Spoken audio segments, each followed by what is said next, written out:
ಎಲ್ಲರಿಗೂ ನಮಸ್ಕಾರ. ನಾವು ಎಕ್ಸ್ಪೆನ್ಸ್ ರೇಷಿಯೋ ಇಂದ ನಮ್ಮ ಓವರ್ ಆಲ್ ಪ್ರಾಫಿಟ್ಸ್ಗೆ ಹಾಗೂ ರಿಟರ್ನ್ಸ್ಗೆ ಎಷ್ಟು ಪ್ರಭಾವ ಉಂಟಾಗುತ್ತೆ ಅಂತ ಡೀಟೇಲ್ ಆಗಿ ಉದಾಹರಣೆ ಮೂಲಕ ತಿಳ್ಕೊಳ್ಳೋಣ. ಈಗ ಮೊದಲಿನ ಉದಾಹರಣೆಯಲ್ಲಿ ನಾವು ಡೈರೆಕ್ಟ್ ಹಾಗೂ ರೆಗ್ಯುಲರ್ ಮ್ಯೂಚುವಲ್ ಫಂಡ್ನ ಎಕ್ಸ್ಪೆನ್ಸ್ ರೇಷಿಯೋನ ಅಂತರದಿಂದ ಏನು ಪರಿಣಾಮ ಉಂಟಾಗುತ್ತೆ ಅಂತ ತಿಳ್ಕೊಳ್ಳೋಣ. ಈಗ ಉದಾಹರಣೆಗೆ ನಾನು UTI banking and financial services ಫಂಡ್ನ ಮ್ಯೂಚುವಲ್ ಫಂಡ್ ತಗೊಂಡಿದ್ದೀನಿ. ಇಲ್ಲಿ ಡೈರೆಕ್ಟ್ ಮ್ಯೂಚುವಲ್ ಫಂಡ್ನ ಎಕ್ಸ್ಪೆನ್ಸ್ ರೇಷಿಯೋ ನೋಡಿದರೆ 1.69% ಇದೆ. ಅದೇ ರೆಗ್ಯುಲರ್ ಮ್ಯೂಚುವಲ್ ಫಂಡ್ ಪ್ಲಾನ್ನ ಎಕ್ಸ್ಪೆನ್ಸ್ ರೇಷಿಯೋ ನೋಡಿದರೆ 2.58% ಇದೆ.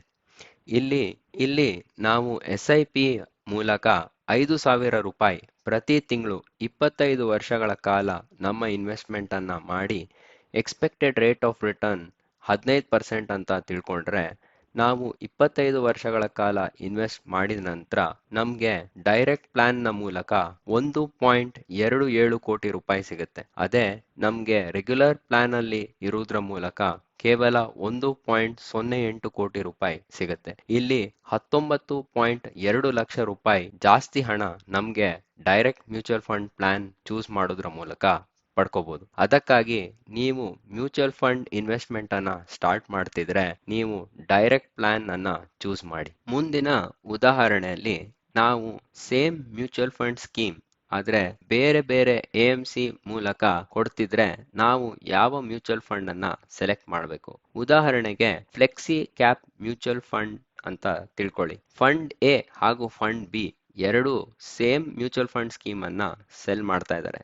ಆದ್ರೆ ಇಲ್ಲಿ ವ್ಯತ್ಯಾಸ ಏನು ಅಂದ್ರೆ ಅದರ ಎಕ್ಸ್ಪೆನ್ಸ್ ರೇಷಿಯೋ ಫಂಡ್ ಎದ್ದು 1.29% ಇದೆ ಹಾಗೂ ಫಂಡ್ ಬಿದು 2.15% ಇದೆ. ಇಲ್ಲಿ ಎರಡರ ಎಕ್ಸ್ಪೆನ್ಸ್ ರೇಷಿಯೋನ ವ್ಯತ್ಯಾಸ 0.86% ಅಷ್ಟೇ. ನೀವು ಹೇಳ್ಬೋದು ಅಷ್ಟೇ ತಾನೆ, ಇದೆಲ್ಲ ಜುಜ್ಬಿ ಅಂತ.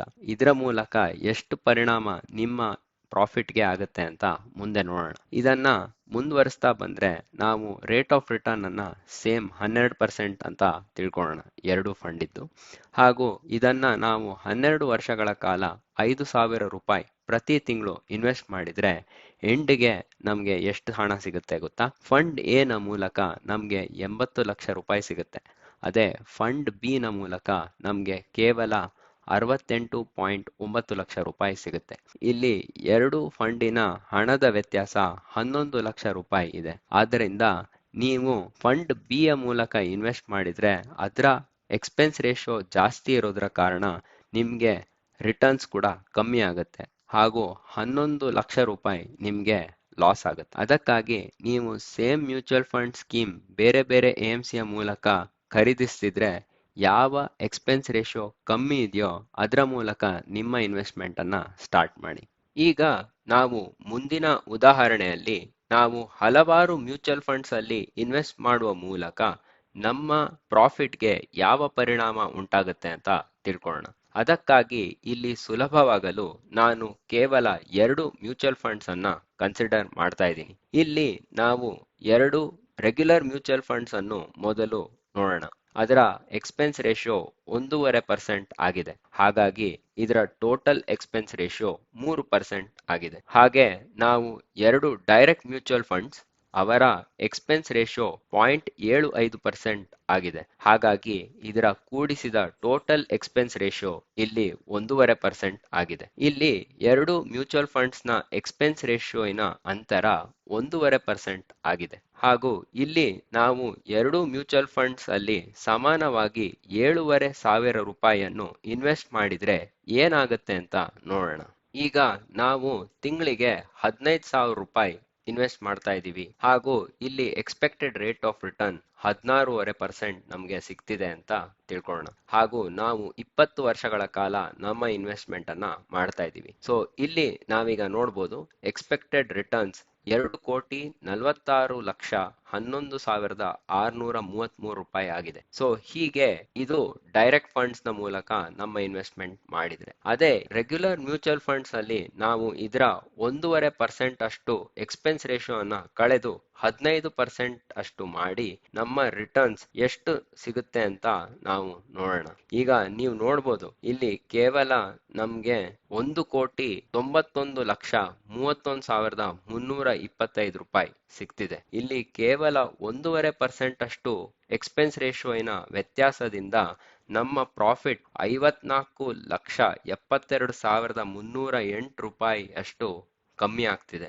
ಹಾಗಾಗಿ ನೀವು ಹಲವಾರು ಮ್ಯೂಚುವಲ್ ಫಂಡ್ಸ್ ಅಲ್ಲಿ ಡೈವರ್ಸಿಫಿಕೇಶನ್ ಅಂತ ಇನ್ವೆಸ್ಟ್ ಮಾಡ್ಬಿಡಿ. ನೀವು ಸುಮ್ನೆ ನಿಮ್ಮ ಕಷ್ಟಪಟ್ಟು ದುಡಿದ ಹಣವನ್ನ ಎಕ್ಸ್ಪೆನ್ಸ್ ರೇಷಿಯೋ ಅಲ್ಲಿ ಕಳ್ಕೋತೀರಾ. ಕೊನೆಯದಾಗಿ ಎಕ್ಸ್ಪೆನ್ಸ್ ರೇಷಿಯೋ ಟೇಬಲ್ ನೋಡಿ. ಇಲ್ಲಿ ನೀವು ಬೇಕಿದ್ರೆ ಈ ವಿಡಿಯೋನ ಒಮ್ಮೆ ಪಾಸ್ ಕೂಡ ಮಾಡಬಹುದು. ಇಲ್ಲಿ ನಿಮ್ಮ ಓವರ್ ಆಲ್ ಇನ್ವೆಸ್ಟ್ಮೆಂಟ್ ಬೆಳೆದ ಹಾಗೆ ಹೇಗೆ ನಿಮ್ಮ ಎಕ್ಸ್ಪೆನ್ಸ್ ರೇಷಿಯೋನ ಅಮೌಂಟ್ ಕೂಡ ಜಾಸ್ತಿ ಆಗ್ತಾ ಹೋಗುತ್ತೆ ಅಂತ ನೀವು ಇಲ್ಲಿ ಟೇಬಲ್ ನ ಮೂಲಕ ನೋಡಬಹುದು. ಇಲ್ಲಿ ಉದಾಹರಣೆಗೆ ನಿಮ್ಮ ಪೋರ್ಟ್ಫೋಲಿಯೋನ ಅಮೌಂಟ್ 1,00,000 ರೂಪಾಯಿ ಆಗಿದ್ರೆ ನಿಮ್ಮ ಎಕ್ಸ್ಪೆನ್ಸ್ ರೇಷಿಯೋ 0.18% ಇದ್ರೆ ನೀವು ಪ್ರತಿ ವರ್ಷ 180 ರೂಪಾಯಿ ಕಟ್ಟಬೇಕು. ಅದೇ ನಿಮ್ಮ ಎಕ್ಸ್ಪೆನ್ಸ್ ರೇಷಿಯೋ 1.03% ಇದ್ರೆ ನೀವು 1,030 ರೂಪಾಯಿ ಕಟ್ಟಬೇಕು. ಹಾಗೆ ನಿಮ್ಮ ಎಕ್ಸ್ಪೆನ್ಸ್ ರೇಷಿಯೋ 1.63% ಅಷ್ಟಿದ್ರೆ ನೀವು 1,630 ರೂಪಾಯಿ ಕಟ್ಟಬೇಕು. ಹೀಗೆ ನಿಮ್ಮ ಪೋರ್ಟ್ಫೋಲಿಯೋನ ಅಮೌಂಟ್ ಜಾಸ್ತಿ ಆದ ಹಾಗೆ ನೀವು ಕಟ್ಟಬೇಕಾಗಿರೋ ಎಕ್ಸ್ಪೆನ್ಸ್ ರೇಷಿಯೋನ ಹಣ ಕೂಡ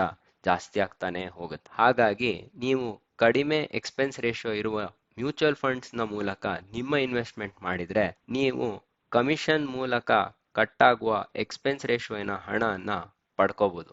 ಈಗ ಎಕ್ಸ್ಪೆನ್ಸ್ ರೇಷಿಯೋ ಬಗ್ಗೆ ನೀವು ಪೂರ್ತಿಯಾಗಿ ಇವತ್ತಿನ ಈ ವಿಡಿಯೋ ಅಲ್ಲಿ ತಿಳ್ಕೊಂಡಿದ್ದೀರಾ ಅಲ್ವಾ? ನೆಕ್ಸ್ಟ್ ವಿಡಿಯೋ ಅಲ್ಲಿ ನಾನು ಎಕ್ಸ್ಪೆನ್ಸ್ ರೇಷಿಯೋ ಅಲ್ಲದೆ ಬೇರೆ ಯಾವ ಯಾವ ಚಾರ್ಜಸ್ ಅನ್ನ ನಾವು ಮ್ಯೂಚುವಲ್ ಫಂಡ್ಸ್ ನಲ್ಲಿ ನಮ್ಮ ಇನ್ವೆಸ್ಟ್ಮೆಂಟ್ ಸ್ಟಾರ್ಟ್ ಮಾಡುವ ಮೊದಲು ನೋಡಬೇಕು ಅಂತ ತಿಳಿಸ್ತೀನಿ.